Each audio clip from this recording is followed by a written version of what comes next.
গ্রামের শেষ প্রান্তে শিমুল গাছ আর ঘন ঝোপঝাড়ে ঢাকা এক পুরনো পরিত্যক্ত বাড়ি দাঁড়িয়েছিল। লোকেরা একে বলতো ভুতুরে বাড়ি। দিনের আলোতেও কেউ তার পাশে গিয়ে দাঁড়াতে সাহস পেত না। রাত হলে তো কথাই নেই। লোকেরা বলে, যে বা যারা এই বাড়িতে একবার ঢুকেছে সে বা তারা আর বেঁচে ফিরে আসে না। শুনতে যতই অদ্ভুত লাগুক, কিন্তু বাড়িটা যেন নিজেই জীবিত। কেউ ঢোকার আগে হাওয়া থেমে যায়,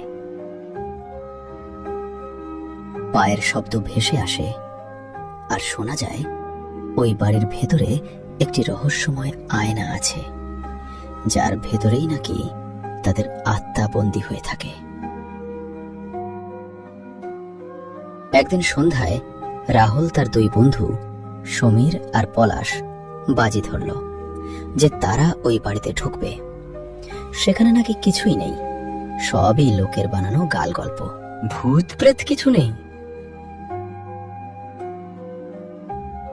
সমীর কেঁপে কেঁপে বলল, তবু আমার মনটা ভালো লাগছে না। পলাশ চুপ করে দাঁড়িয়ে আছে, চোখে অদ্ভুত উত্তেজনা আর ভয় মিলেমিশে রয়েছে। পরদিন যখন সূর্য অস্ত চলে গেল, অন্ধকার ধীরে ধীরে তাদের এই সুন্দর গ্রামটাকে গ্রাস করছিল। তারা ঠিক করলো বাবা মা খোঁজ নেওয়ার আগে তারা তাড়াতাড়ি ওই বাড়ি থেকে ঘুরে আসবে। সে মতো তারা বাড়ির সামনে পৌঁছালো। দরজাটা আধ খোলা, বাড়ির ভেতরটা মিশমিশে অন্ধকার ঘিরে রেখেছে, কিছুই দেখা যায় না। তারা বাড়িতে প্রবেশ করতে যাবে, তখনই হিম শীতল হাওয়া তাদের ছুঁয়ে গেল।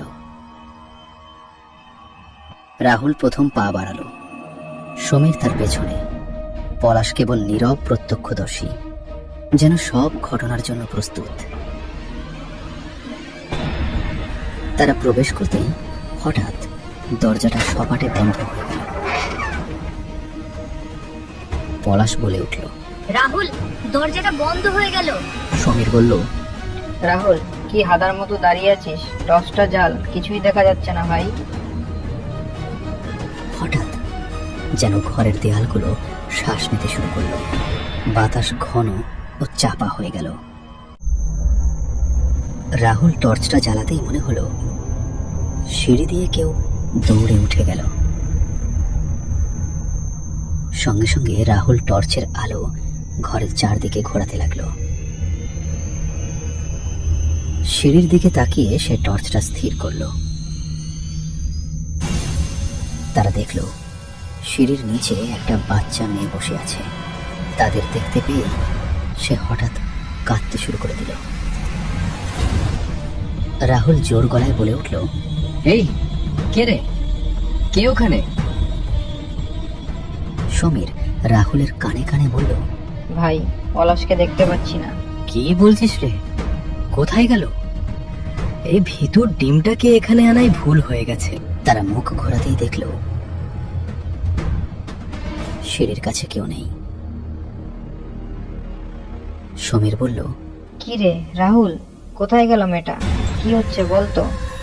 পলাশ নেই, আবার মেয়েটাও হারিয়ে গেছে। ভাই, বাড়ি চল, আর না এখানে। রাহুল বলল, তোমাদের আনাটাই ভুল হয়ে গেছে আবার। আর পলাশকে না নিয়ে কি করে যাবে? চল খুঁজে দেখি কোথায় গেল।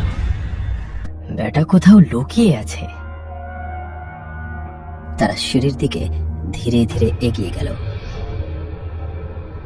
সিঁড়ি চড়ে ওঠার সময় তারা শুনতে পেল যেন উপরের ঘরে কিছু পড়ে যাওয়ার যাওয়ার আওয়াজ হলো। ওরা তাড়াতাড়ি উপরে উঠে গেল। সামনে একটা দরজা। রাহুল দরজা ঠেলতেই বিকট আওয়াজ করে সেটা খুলে গেল। অন্ধকার ঘর, চারদিকে মাকড়সা ঝোল, সামনে একটা আধ ভাঙা বিছানা, আর তার সামনে বড় একটা আয়না। সব এত নোংরা, কিন্তু আয়না কেন এত পরিষ্কার? তারা আয়নার দিকে এগিয়ে গেল।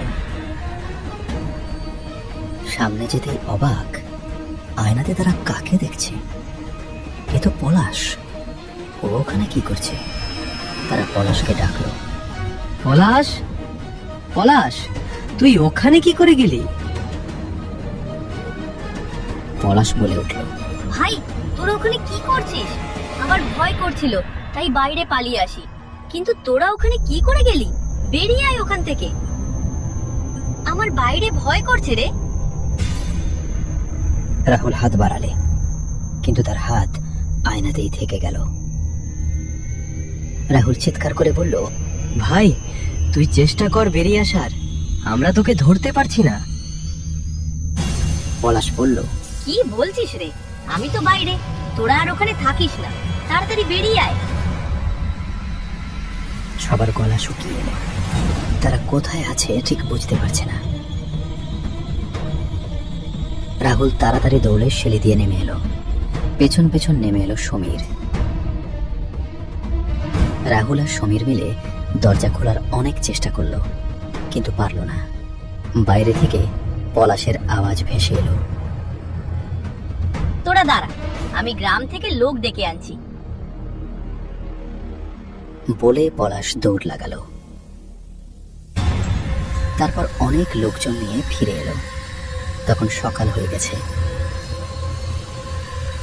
সাহস করে কয়েকজন ঢুকলো বাড়িটার ভেতরে, কিন্তু পলাশ দেখে অবাক।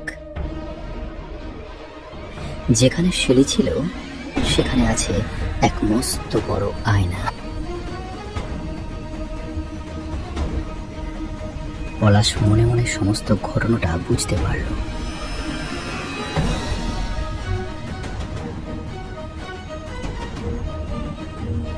তাহলে তারা ওই আয়নাতেই রাতে প্রবেশ করেছিল। সেই মেয়েটা যাকে দেখে আমি বাইরে বেরিয়ে এসেছিলাম, সে ওই আয়নাতেই ছিল, আর তার সঙ্গে আমার বন্ধুদের আটকে ফেলেছে।